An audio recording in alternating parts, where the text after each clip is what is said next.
Good afternoon, everyone, and welcome to the UPMC Rooney Sports Complex here on the south side of Pittsburgh. Bob Pompiani here, soon to be joined by Missy Matthews as we get set for a Mike Tomlin press conference. And a big one this will be. A lot of questions about not only injuries, but also the quarterback situation. Justin Fields played again last week. Russell Wilson is getting closer to a return, so you wonder when those two intersect what will happen. I'm sure a lot of people are looking forward to that at some point of this season. We'll see how it goes. But the Steelers coming off a loss to Dallas last week, and a tough one it was, given the fact they had a lead late in this game after a touchdown pass from Justin Fields, a little shovel pass to Pat Freiermuth, and then Dallas goes down the field to get the game-winning score on essentially the last play of the game. And that one had to hurt. That defense takes pride in stopping opposing teams, especially in those sort of situations. But in the second half, the third down conversion rate was certainly not in their favor. And so the Steelers come into this one 3-2 now, tied with the Baltimore Ravens, who've won 3 games in a row to tie them at the top of the AFC North. They'll be taking on the Raiders this week, and the Raiders have their problems of their own right now. You know about the Devontae Adams situation. He has a hamstring, although he's getting closer to a return, it looks like. But still, he's asked for a trade out of Vegas.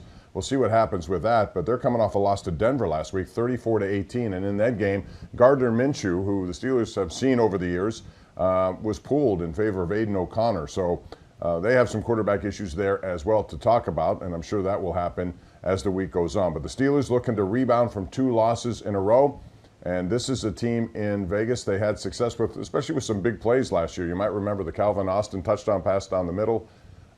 That was a big play in that game as the Steelers got a win, although Adams had some big numbers in that game as well. So a lot to get into, including the latest injuries. We saw a lot of them in that game against Dallas. Let's go up to Mike Tomlin, who's ready to address the media. Good afternoon.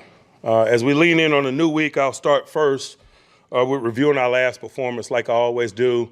As I mentioned after the game, man, it was just a really tough, hard-fought, and close contest by 2 groups.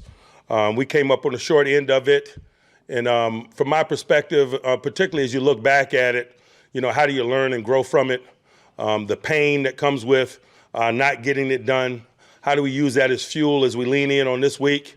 How do we make necessary corrections in certain areas that become repetitive and sometimes 2 instances is a pattern? I like to use that cliche in coaching. And so it's in that spirit that I analyzed some things in the game, some things that we need to do better or could have done better. We met yesterday afternoon and kind of went over some of those things. One thing that I didn't mention after the game to you all that I thought was significant in terms of looking at it was the explosion play game.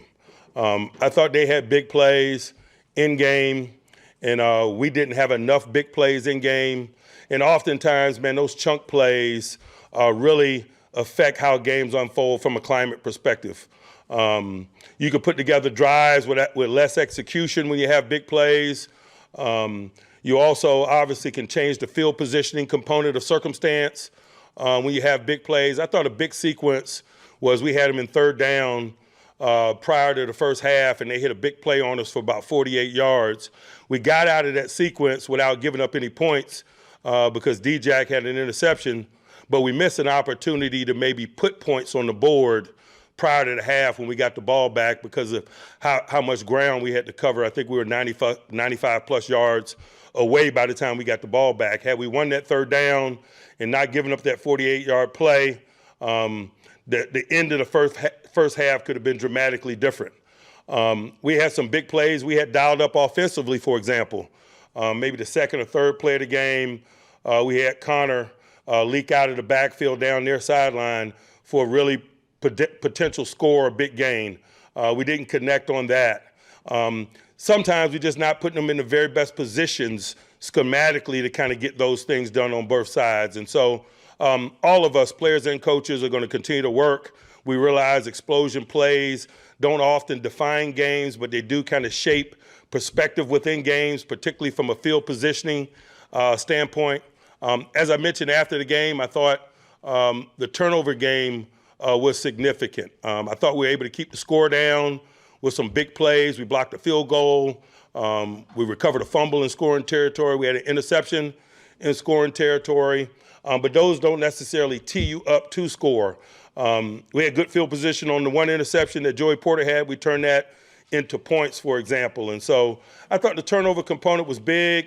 We didn't produce the points off of turnovers like we normally do, but they kept the score down because of the territory that they were in. I thought that was a positive. I thought the guys played extremely hard. It was a physical game. We had some attrition things happen in game. A lot of young guys and the guys who are usually in more supplementary roles had expanded roles and had an opportunity to participate more. And I think is growth in some of that individually and as a collective, particularly as we push through this thing and we get some of these guys back to health. We're going to have a really strong and game experience group, which is a good thing. Before I lean in on this week's challenge, let's go over somewhat of a laundry list of some injuries that we're dealing with. DeMarvin Leal can be characterized as out as we sit here with a neck injury. Nick Herbig can be characterized as out with a hamstring injury. Patterson could be characterized as out again this week with his ankle injury. Alex Highsmith out with his groin injury. Pruitt doubtful with his knee injury.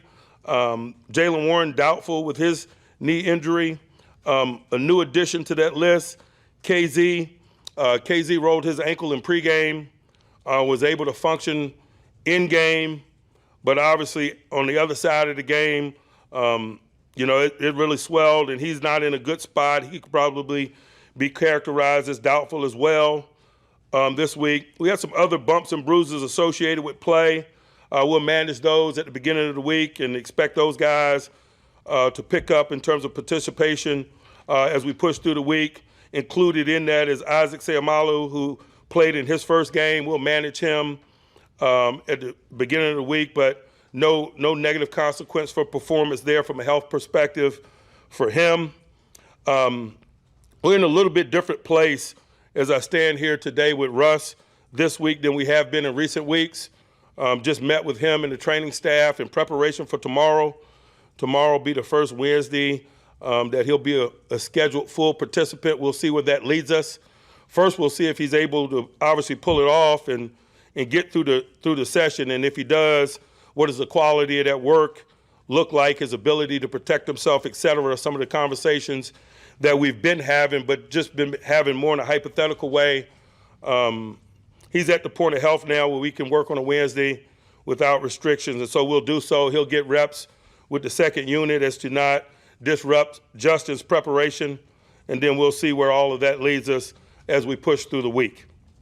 Now let me turn our attention toward the Vegas Raiders. Obviously, we're somewhat familiar with them because we played them a year ago, but there's been a lot of turnover, not only in terms of coaching, but some significant players in that short period of time that makes this exploration a different one for us.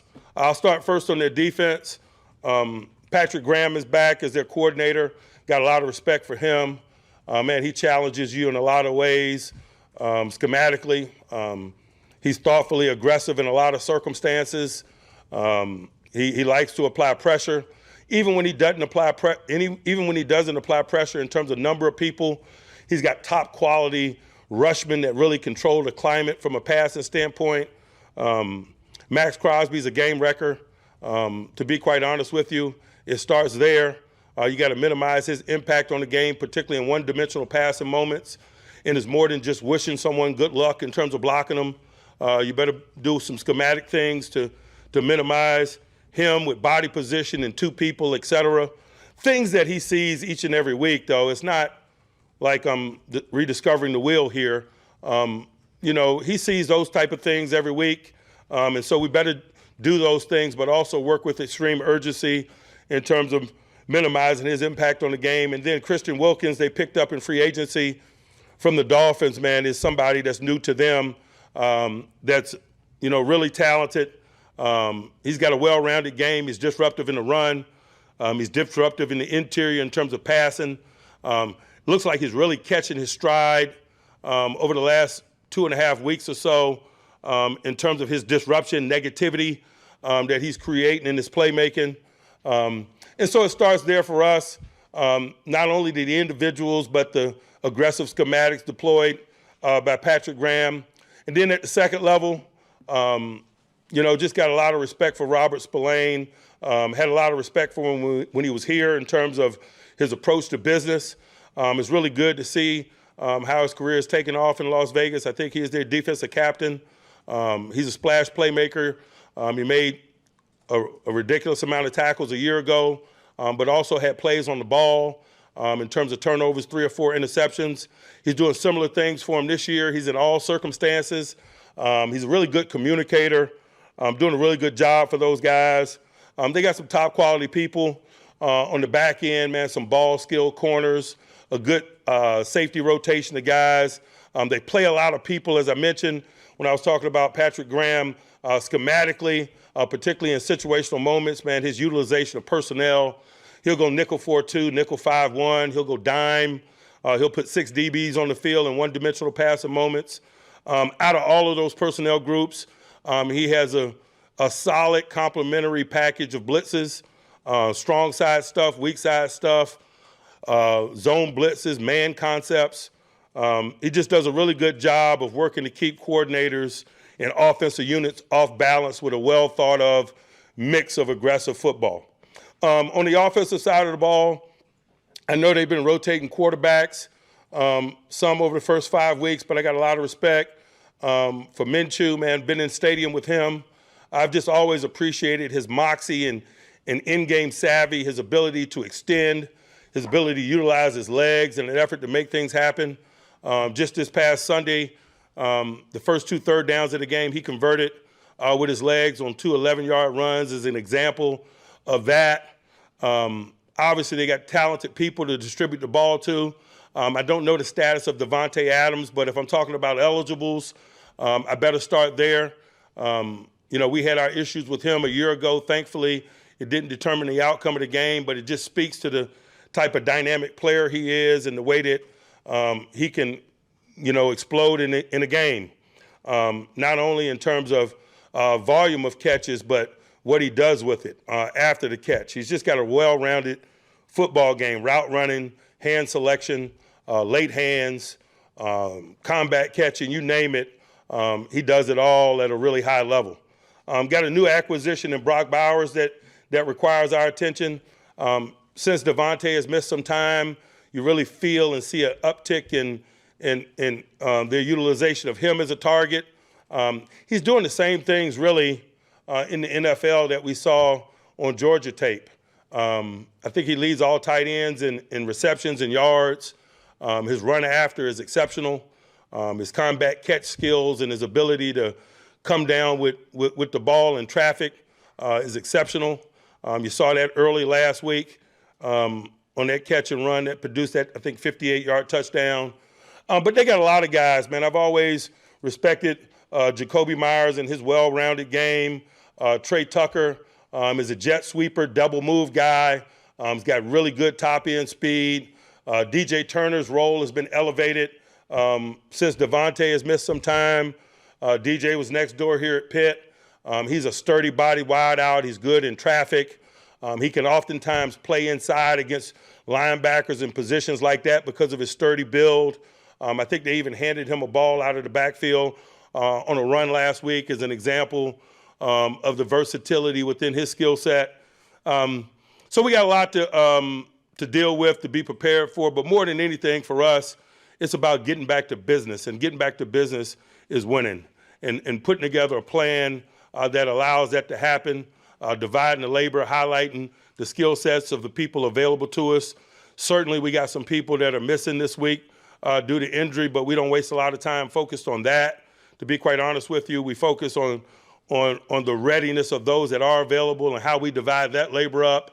I'm excited about continuing with that strategic process with our staff, and then the physical preparation process with some guys tomorrow. Man, it's a big day, maybe for some edge rushers like Ade and Iko, man, who just got here. Maybe 1 or 2 of those guys will get an opportunity to elevate and be a component of our plans this week. And so that's exciting, man. It's exciting for them as individuals. It's exciting for a coach, man, when you believe in the development of talent and opportunities that are in this game. for capable men. Oftentimes I say there's a fine line between being a practice squatter and a Pro Bowler. And sometimes it's just opportunity. And so we'll lean in on the week with that spirit as we get ready for play. And I'll pause and open it up to you guys for questions. Mike, you've been pretty good against explosive plays. What was the difference, do you think, on Sunday? You know, some of it's Dak, to be quite honest with you. He's very good with the ball in terms of seeing the full field and making good decisions and utilizing all his eligibles. But I thought also a component was that we didn't manage communication well enough. I love Acrisure Stadium, man. It is an asset to us. It makes things challenging for opposing offenses, but we respect it also because it makes things challenging from a communication standpoint, oftentimes for us as a defense. And I didn't think our communication at times was up to snuff, and I think that was a component of it as well. Sometimes it was just quality playmaking and throws and catches. I thought Dak went down the middle of the field to 9 one time, and I just thought that was an awesome look-off and really good throw. And we made the hit almost immediately, and that just speaks to the talents of Dak Prescott. And oftentimes I certainly want to be reflective and own our component of circumstances, but I'm doing a disservice to the game sometimes if you don't acknowledge the quality skill set and the talents of those that you compete against. You mentioned your guys played hard. Did you have any level of concern with George Pickens' effort or with the message that he had on his eye black? Again, I don't know what messaging you're talking about regarding his eye black. I didn't have any outline issue with his effort. As I mentioned after the game, I think someone asked about a reduction in his total number of snaps. That's just a snap management thing and an effort to be more productive. In today's game regarding analytics, we do it across a lot of positions, particularly when you look at the totality of a 17-game schedule. I'd imagine Cam Hayward, for example, is playing less snaps than he has, just trying to grow and trying to get optimum productivity among some individuals and going about the best means of doing so. And so that's probably a reflection of the snap totality of last week. The message on his eye black said "open effing always." It was an expletive written across his nose. He also yanked a Cowboys player down by the face mask after the game was over. Are those behaviors that are concerning or things that you address with him throughout the week? It's certainly things that I'm open to addressing and will and do. I just don't detail it in settings like this because it's business between he and I in terms of his growth and development as a player and as a man. I just don't think it aids that growth and the development to address it in open settings such as this. Regarding his behavior, I am aware of that, and obviously that has been and will continue to be addressed. I wasn't aware of the messaging, and so, I'm just giving you a knee-jerk response to that. Has he grown in a way that you expected or thought that you would see him grow both as a person and a player since he's been in the building? He's certainly gotten better, yes. Mike, what can you do to get more quality opportunities for him to make plays? I think it's all of us. I think when you stay on schedule, you position yourself to do that. When you're not highly penalized, you position yourself to do that. Sometimes big plays are born out of the execution of others. If you hit a big play, if we hit that play to Connor down the sideline, maybe we're more fortunate moving forward. We're just going to keep working. We're not going to make a big deal out of it. We feel like we're in the right neighborhood, knocking on the right doors. Sometimes getting the desired result doesn't necessarily mean change. It simply means continued focus, and that's where I am in terms of some of the explosion play discussions. Mike, when the season started, you said you felt that George was absolutely going to handle all the adversity and attention that comes his way positively. Do you see, when you see the face mask, he threw his helmet on the ground so hard it bounced over the bench at one point coming off the field, is he handling this stuff positively? Well, in those instances, no, but largely it's been an improvement in those areas, certainly. How is he as a blocker? Has he improved in that area? He's a backside one-on-one matchup guy, so oftentimes he's not at the point of attack in the blocking game. Blocking responsibilities within our scheme are more handled by guys like Van Jefferson, to be quite honest with you, if you want a transparent answer. As far as the sort of load management, for lack of a better phrase, component that you're talking about with him, some people have, in the wake of your comments post-game, wondered why George, without so many lots of other options at wide receiver. And like, is it just limited to George and Cam? Will we see that applied to like, Queen or Watt? These guys that get tons of I just snaps? use those guys as examples because they're central components of what we do. And so we're just being smart about how we manage them. But I could extend that conversation to a lot of discussions, to be quite honest with you. We divide the labor up week in and week out between the Landon Roberts and Peyton Wilson, for example, opposite of Patrick Queen. Patrick Queen is our every down green dot, and so he plays just about in all circumstances, and some players do that. But most players, particularly in today's game, that have specialized skill sets, that play positions like receiver, they don't play every down, or like rushman. They don't play every down because you need them in significant moments. You need them at the back half of the season. You need them in the second half of football games and those weighty downs. And so it's really just a 2024 discussion regarding load management. That's something that was a pretty big departure from the way you used him last year. Was there something you saw that kind of led you to take that action? I'm just more sensitive to that broader discussion. I'm sure I played Cam more last year than I'm playing him this year, for example. Has George expressed concern over the lack of snaps, or is he keeping that internal? No, he has not, because it's been explained to him. Mike, as you sit here today with Justin working with the ones tomorrow, are you preparing as he's going to start this weekend, or is there an opportunity for Russ to maybe start on Sunday? Again, as I've said, until Russ gets to a point where we're comfortable with what we're looking at, he's able to execute all schematics. He's able to put together back-to-back consecutive days and so forth. I just think that's a hypothetical conversation. We're going to continue to push forward with Justin until those things are legitimate, and then we'll make decisions accordingly. Mike, maybe Fitzpatrick after the game talked about how, with the miscommunications on defense, that maybe you guys could simplify things just so that you guys could play faster or harder. Is that something that he's talked to you guys about and you guys have considered moving forward? We consider that each and every week. That's just a component of strategy in today's game. Simplicity means playing fast and sureness, but oftentimes it means predictable. And so it's a delicate balance that we always have. It never really comes into question until you're unsuccessful. And so I generally try to focus my energies on being successful. Like you said, you want to get more splash plays on offense, but also that you did dial some up and that you weren't able to execute on them. How do you get confidence that they're going to work the next time between now and then? Because we're professionals, man, and we come to work every day. We'll take the practice field on Wednesday, Thursday, and Friday. We'll work concepts. We'll add to the collection of shots as we go throughout the week, things that might be useful to us. We'll subtract those that we don't have a good feel for or don't feel good about the execution, and we'll roll the ball out and go again.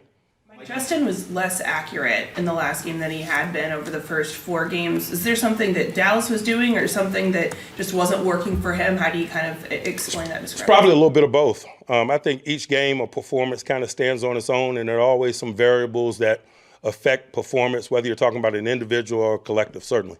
Mike, you mentioned that Russ is going to take the second team reps. Will that open the door for him to at least be active and serve as the backup, or is there something that's going to answer that question during the week? I think the fact that he's a full participant is a door that's ajar. But to say any more than that is to speculate, because he's got to get through the day. He's got to show up on Thursday and see where the roads lead us in terms of that. Like in all circumstances, I know I kind of say it in a blanket sort of way, but it legitimately is our approach to business. The limited participation guys, we let the amount of participation and the quality of that participation be our guide in terms of whether or not we include them and how much we include them as we push forward toward game time, and it remains the same at that position. What did you think of Kyle Allen, the way he came in fresh there without much warm up and got that? Not surprised by anything that we get from Kyle Allen, man. He's uniquely positioned as a third quarterback, man. He's uniquely experienced as a third quarterback in a room, and not surprised that he's able to step in and, complete a ball for us. And I think the fact that we, call that concept is reflective of our confidence in him, and his ability to throw it is reflective of his confidence in himself. Mike, what was your evaluation of the running back group Sunday? I would like to have controlled the game more in that area, but early on, we weren't winning enough possession downs, and it was a limited possession game, so it probably didn't develop. The run game I'm speaking of probably didn't develop in the ways that we would like. I saw a foundation there, but the snap totality was not what we desired in an effort to really control the game. Dallas possessed the ball. We didn't win enough third downs. They did, particularly in the second half. And particularly in terms of the second half, the attrition component of the run game got compromised because of those variables. Dallas was converting third downs on offense, and so they were possessing the ball. It created a limited possession game for us. When we got going at such a pace where we weren't able to lean or focus on it in the ways that will allow it to lead the charge from an attrition standpoint. Is there an element of Russell's game that this offense is missing, maybe, that he can provide if and when he plays, when he's healthy? I think that's somewhat speculative because he hasn't performed here. And so I think that'll get revealed when he gets an opportunity to perform here and be revealed with more clarity the more that he performs here. Mike, you guys have had now 5 different offensive lines in 5 straight games, just as far as starters available. What can you guys do to help that group kind of coalesce better or work around them as they're growing? I'm not displeased with how they're functioning, to be quite honest with you. It may affect us at the beginning of games. I know you guys have asked a lot about the lack of fluidity in some of our starts, and sometimes it's just that. We've had a Rolodex of a lineup, but we won't allow it to be an excuse for us. It won't affect our ability to secure victory over the course of 60 minutes. Oftentimes, it just takes a little while as a collective, a particular collective, to warm up to the work that needs to be done within the stadium. And so that's how it's been. We haven't started with the fluidity that we'd like, but over the course of 60 minutes, it always seems to smooth out and position us to win. And I think that's been the case more recently as well. In the meanwhile, we're getting quality experience from some young guys, and they're proving that they're capable and that they belong. And so that's exciting. As we get guys back, I think we're really going to benefit from some of the challenges that have come with some of the rotations that you mentioned. Like you used Isaiah Loudermilk on the edge at least a little bit in that game. Are you open to doing more of that like you were with Leal, with him, and how have you just seen him kind of develop in totality? We've done that in the past, and we will, obviously, moving forward. He's just a versatile guy. He and Leal are defensive linemen that are participants in special teams. Both guys are on kickoff, and I think that speaks to their unique skill sets and allows him the position flexibility to slide outside and give us some big man presence when lines get short, certainly. Aside from George, what's your evaluation of the rest of the wide receiver room so far? If some of his snaps are going to have to be delineated to those other guys. Yeah. I like the contributions of different guys over at different times. There have been moments. Calvin had a big game a couple weeks ago. If you're talking specifically about the passing game, you can't exclude Muth. We've just did long-term contract business with Muth. He's a tight end, but he is a receiver in that he is a central component of what we do in the passing game. I am comfortable with the contributions of the collective, but I acknowledge who does what week in and week out might not be overly predictable, but I don't necessarily view that as a negative. If they're capable and they're prepared, it makes them a difficult collective to prepare for. Scotty, for example, has had his moments. Van has had his moments. I like the work of all of those guys. We got Brandon in the uniform last week. He made a play or two for us. We'll keep working. They'll keep readying themselves, and I'm sure we'll get the necessary plays that we need from the collective.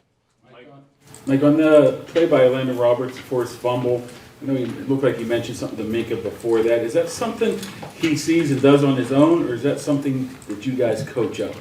It's that moment. You're talking about in the goal line circumstance? Yeah, it's in that moment.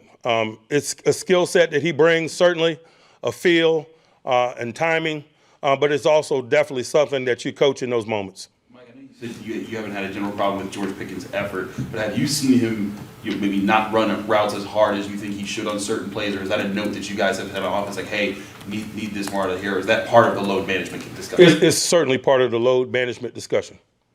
Like when you say Russ needs to be able to protect himself in what fashion, you mean just from a mobility standpoint, that kind of stuff? Yes. Mike, does Peyton Wilson have the type of attributes that could lead him out on the outside onto the edge? No, he does not. Anyone? All right. Great. Thanks, guys. All right, we welcome in Missy Matthews. Missy, it's always interesting to hear what Mike Tomlin has to say on these Tomlin Tuesdays, and thank you for joining us on KDK Plus and Steeler Digital platforms. I mean, the big thing is Russell Wilson will be a full participant, albeit, running with the second team tomorrow. But eventually, this is going to lead to a decision one way or the other.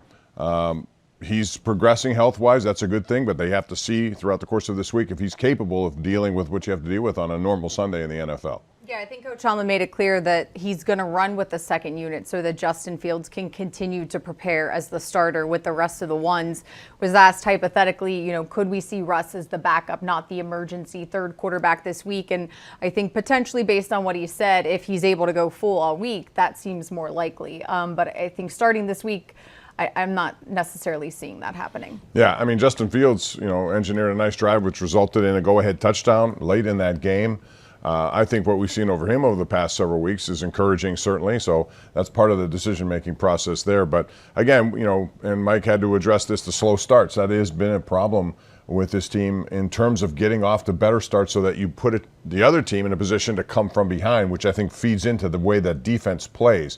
That's something that has to certainly change, I would think, starting this week in Vegas.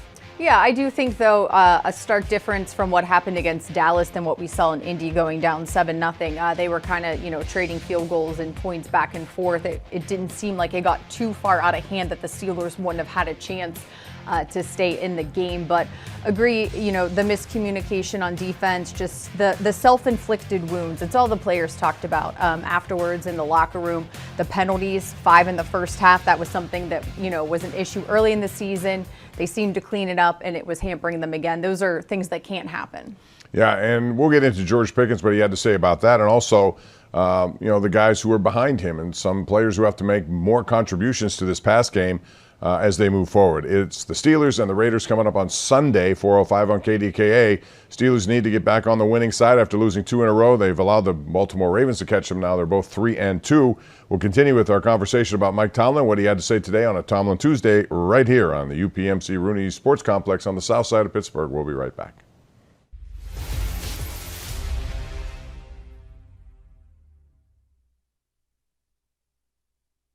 Hi folks, welcome to the Pittsburgh Steelers Hall of Honor Museum.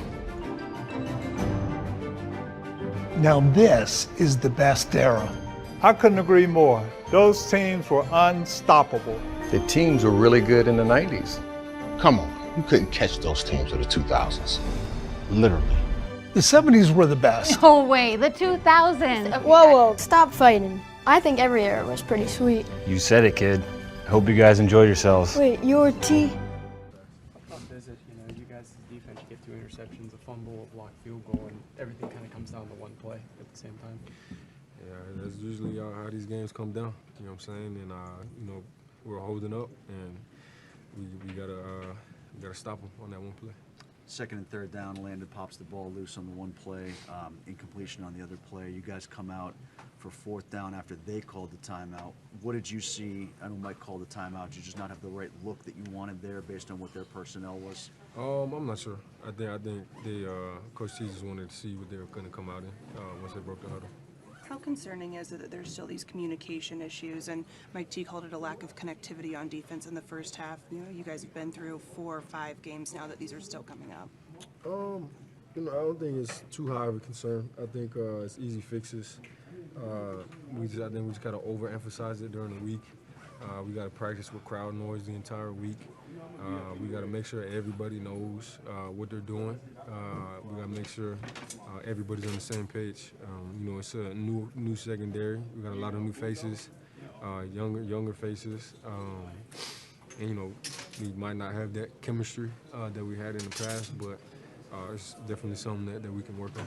Minka, you had close to 80 plays defensively. How much of an effect did that have on defense? I don't think it has any effect. Is it encouraging that you guys did have the splash plays that were missing last week, that you were able to get 3 stops on defense and then that one on special teams? Yeah, I think it was encouraging for sure. I think we still need to play better on other downs. We can't just always rely on splash. We got to rely on execution, and with execution comes that splash. What do you guys say to be? Our fans are here. Give them something to cheer about today. And the party is on at Acrisure. Oh my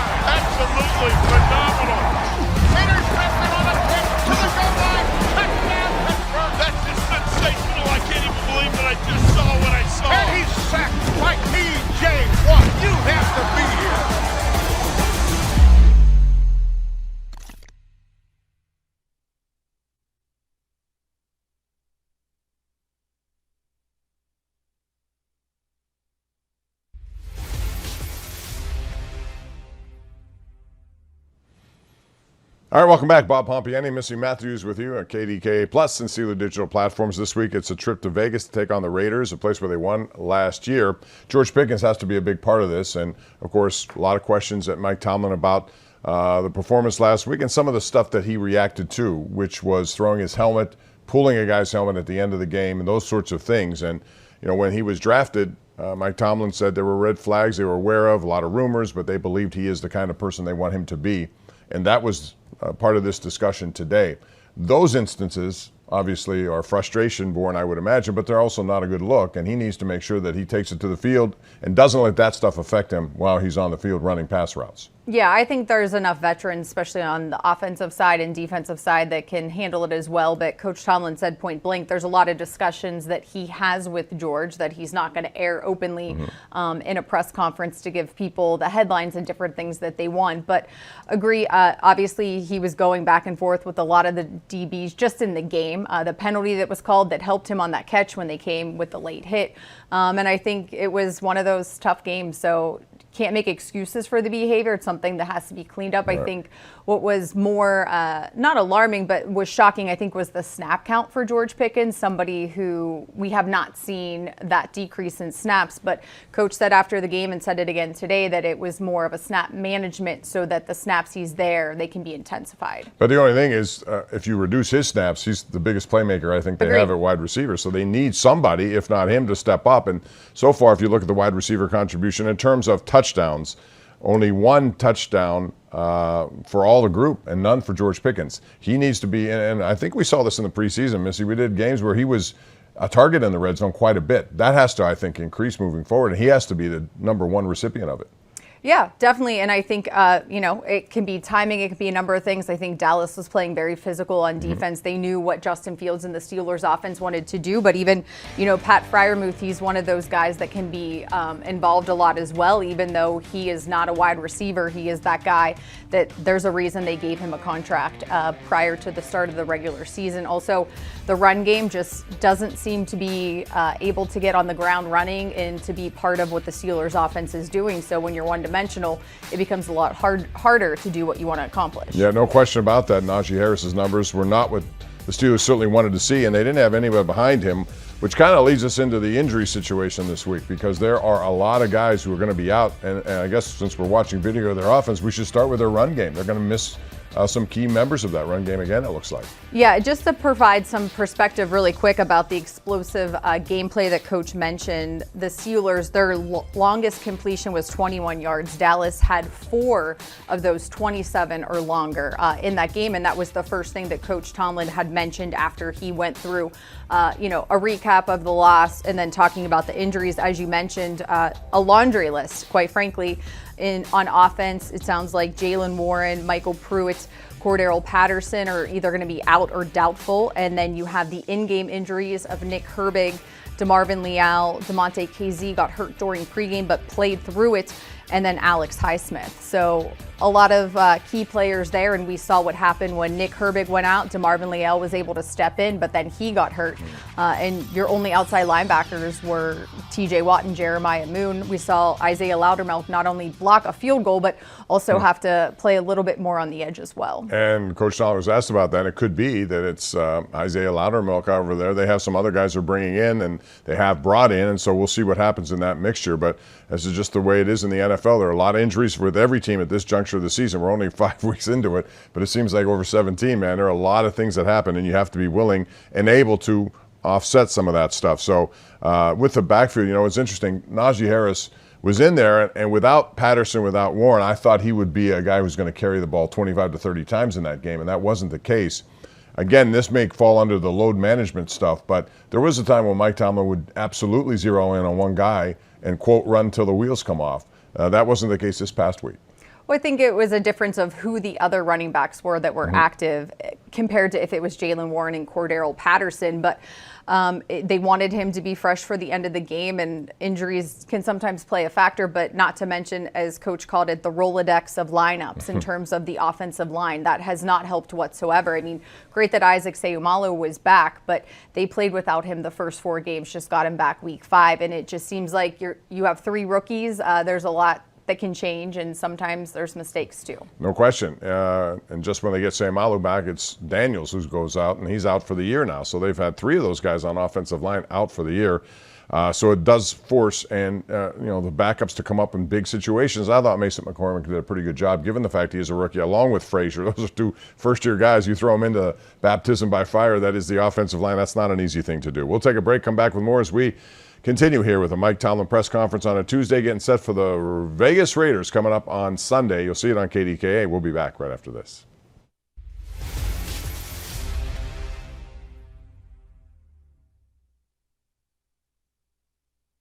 Want to get gear direct from the team? Shop all things black and gold at the official Steelers Pro Shop located at Acrisure Stadium. Get the latest sideline apparel and hats, jerseys of your favorite players, authentic memorabilia, custom gear, and exclusives you can only find here. Don't forget, you aren't game day ready without a terrible towel. The Steelers Pro Shop has everything you need to be part of the legendary Steelers Nation. Come experience the Acrisure Stadium shopping environment or shop online at shop.steelers.com. We just wasn't finishing drives good. We allowed Ford just to get comfortable back there. As far as the last play, the touchdown, you guys called timeout. What did you see when they broke the huddle, and when you called timeout, what did you talk about before you came back out there? Really just trying to make sure everybody was good, and trying to make sure the communication was down. We kind of had a feel for what they were going to do. And yeah, that's really what the communication was. What were some of the communication problems that you guys had on the third down? Were they catching you guys in mismatches, or what did you guys think was happening? I don't really know. I gotta go watch it, but definitely that's what it felt like. It just felt like back in the back end, we were just too many almostes for real. Can you take me through the last play just from your perspective? We were in the man, and they ran crossers, and just running, trying to fight through traffic. Yeah. And yeah, he was able to get a ball in there. Bang bang play. Called a man beater. We were in man and just running through traffic, and it'd be hard for the defender to kind of navigate his way through. But that's from what I saw. Sure. Like I say, still got to go watch it. But sure. Yeah, it's just a tough one to lose. What's the emotional swing like? I'm sure you imagine maybe you won the game and then sitting there watching the defense and watching them drive down the field. It sucks, but that's Coach C says it. That's life in the NFL. You're going to win some and lose some, but we got to bounce back quick. Obviously we've lost 2 in a row, but we got to go to Vegas next weekend and put it all together. There's no really excuse not to. We have the talent on offense to do it. Start faster. Hi, folks. Welcome to the Pittsburgh Steelers Hall of Honor Museum. Now this is the best era. I couldn't agree more. Those teams were unstoppable. The teams were really good in the 90s. Come on, you couldn't catch those teams of the 2000s. Literally. The 70s were the best. No way, the 2000s. Whoa, stop fighting. I think every era was pretty sweet.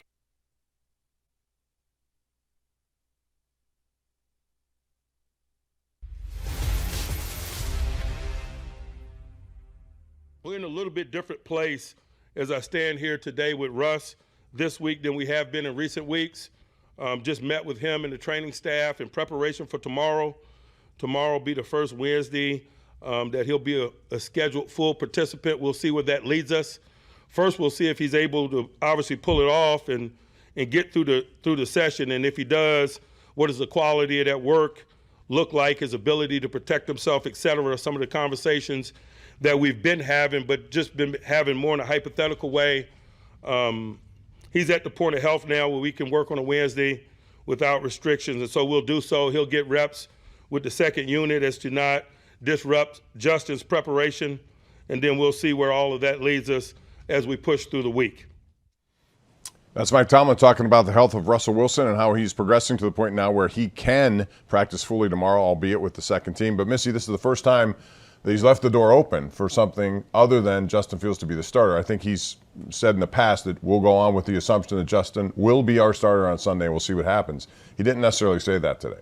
Yeah, but I really think that Russell Wilson will have to string together a full week of practice with no setbacks, giving what Coach Tomlin is describing. He needs to see the live pocket, being able to protect himself, movement, things like that, and would have to be with the first team. I mean, this is a guy who hasn't played in the first 5 games, so you can't just throw him in there with the second team and then say, oh, just kidding, he's going to start on Sunday. So I know he's a veteran. I just feel like as calculated as Coach Tomlin can be in terms of telling the team, this is what's happening on Wednesday, Thursday, and Friday.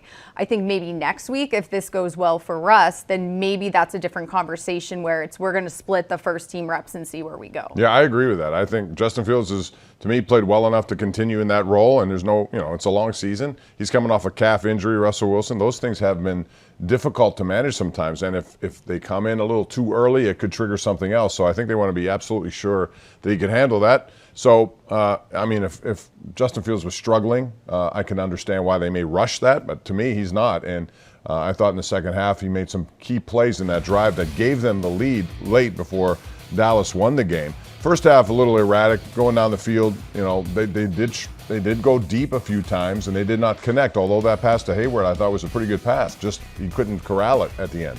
Yeah, I think there was the one to Connor Hayward, the one to Van Jefferson. Those are ones that maybe if they're just a little more spot on or a little extra effort from the guy that he wants to catch it, then this is a totally different story. Those are explosive plays that Coach Tomlin is talking about that we were not able to see. He was asked about Justin's accuracy in this game. He was 15 of 27 for 131 yards. So different than we've seen in weeks past, but also, just the way the game unfolded, what they needed to do to try to stay in it. So I think that plays about it. And also, I know Dallas was missing some key starters on defense, but I thought that they played a very good game as well. I thought that pass right there was an outstanding one. A good play design to get Connor Hayward in that situation for the touchdown. And there's also the element of Justin Fields and his legs and how he can make things happen. And I don't know that Russell Wilson's going to be in a situation right off the bat where he's going to be wanting to do that or able to do that if he does get in this game. So to me, logically, I think, like you think, that Justin Fields will probably be the starter this week. On the other side of it, Vegas has their own issues at quarterback now because Gardner Minshew, who the Steelers have seen over the years, and boy, there are times when he looks like a guy who can pass for 400 yards and has done that. There's also times like last week where he threw some interceptions and got yanked out of this game. So that's going to be a situation they have to deal with there. But the Steelers are well aware what Gardner Minshew can do. Yeah, and I think, Antonio Pierce had a press conference yesterday and said he's not ready to make that decision yet. They wanted to go back and watch the tape. But he's worked with Aiden O'Connell last year, as well as we saw the whole, quarterback situation unfold there in Vegas. So it will be interesting to see when they make the decision and who it will be. But I'm kind of with you. It feels like Gardner Minshew might get another crack at it. And the $64,000 question is Davante Adams. Is he healthy enough to play? It seems like he is. And last year, as Coach Tomlin said, man, that was a big game. This past week they did a good job on CeeDee Lamb, at least minimizing him a little bit. Other guys obviously hurt them. But last year, even though the Raiders lost, Davante Adams had a big game against the Steelers. Yeah, I just think he's one of those guys that you have to account for no matter what. You can try your best to minimize him, but you're not going to completely eliminate him from a game. It's kind of like the Steelers version of TJ Watt, just on a different side of the ball. That's a good analogy. We're going to take a break, come back with more right here on KDK Plus and Steeler Digital Platforms. Tomlin Tuesday rolls on.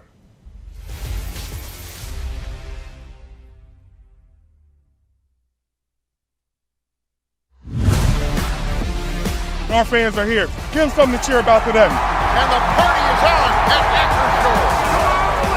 Oh, my. Absolutely phenomenal. Intercepted on a pitch to the goal line. Touchdown, Pittsburgh. That's just sensational. I can't even believe that I just saw what I saw. And he's sacked by TJ Watt. You have to be here.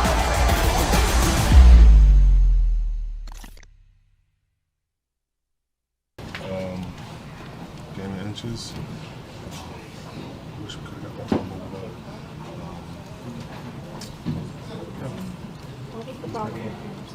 What was the problem tonight on third down, you think? Just didn't execute. Take a peek after them. There were professionals over there as well. Nick Herbert went out with that injury. Just how much of a loss was that, especially on that final drive? Losing Nick, we were kind of makeshifting parts. Guys stepped up to the points, but man, it was tough luck. But let's burn the game. Cam, how do you kind of analyze how the defense performed today with a couple big splash plays in the red zone and then obviously giving up a fair number of yards? Yeah, I have to look at the film a little bit more. I think when we look at this game, not a lot of ebbs and flows. A little just roller coaster. We had good plays, bad plays. I think when you look at this game, you're kicking yourself because you get some golden opportunities. But that's why you play a 17-game season. Learn from your mistakes. To get back on the horse. Tip your cap to them. They dug that one out too. It came down to one play, and they were on the right side of it. Guys, Justin's at the podium. This season's already been kind of a roller coaster too. 3-0 now, 2 in a row. What do you get a sense of just the mood of this team right now? Not just the defense, but everybody. What time is it? Like 2 o'clock in the morning? I don't know if I get a sense of anything right now. I think let's get some rest. We'll break down film and move on to Vegas. Want to get gear direct from the team? Shop all things black and gold at the official Steelers Pro Shop located at Acrisure Stadium. Get the latest sideline apparel and hats, jerseys of your favorite players, authentic memorabilia, custom gear, and exclusives you can only find here. Don't forget, you aren't game day ready without a terrible towel. The Steelers Pro Shop has everything you need to be part of the legendary Steelers Nation. Come experience the Acrisure Stadium.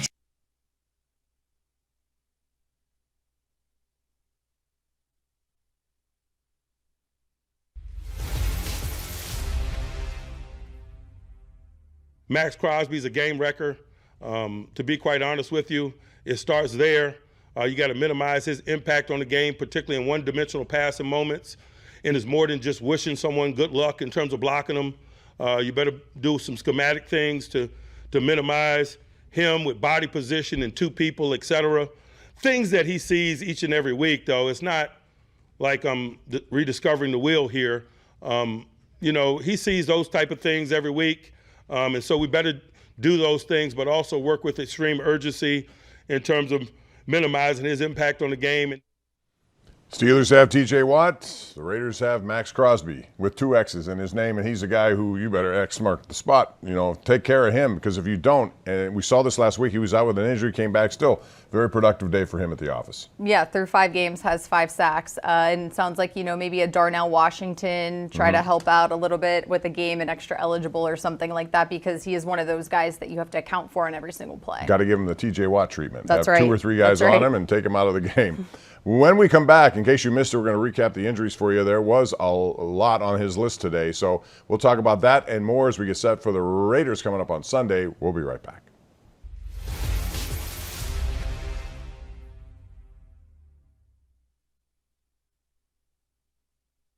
Hi, folks. Welcome to the Pittsburgh Steelers Hall of Honor Museum. Now this is the best era. I couldn't agree more. Those teams were unstoppable. The teams were really good in the 90s. Come on, you couldn't catch those teams of the 2000s. Literally. The 70s were the best. No way, the 2000s. Whoa, stop fighting. I think every era was pretty sweet. You said it, kid. I hope you guys enjoyed yourselves. Wait, you're T?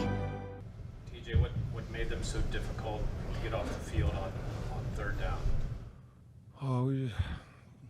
They obviously executed well and made plays in moments where plays needed to be made, and we weren't able to get off the field. And there was a stretch there where they were able to run the ball on us, and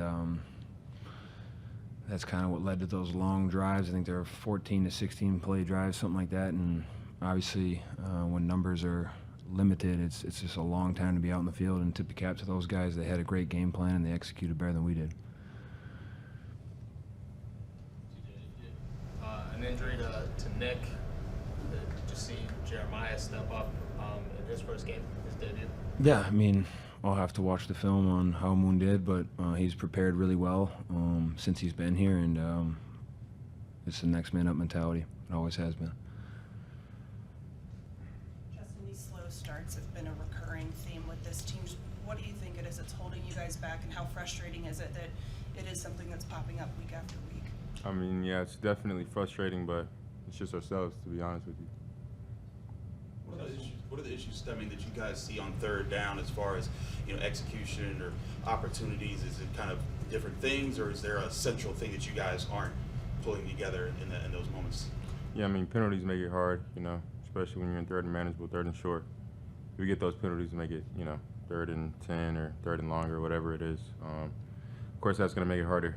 And yeah, I mean, that's it. There was one third down where O-line protected well. I got the snap and the ball was what Kyle was over the middle. So, I mean, that's on nobody but me at the end of the day. So, yeah, I mean, but I think the recurring thing is, just, shooting ourselves in the foot. Our fans are here. Give them something to cheer about today. And the party is on at Acrisure. Oh, my. Absolutely phenomenal. Interception on the pitch to the goal line. Touchdown, Pittsburgh. That's just sensational. I can't even believe that I just saw what I saw. And he's sacked by T.J. Watt. You have to be here.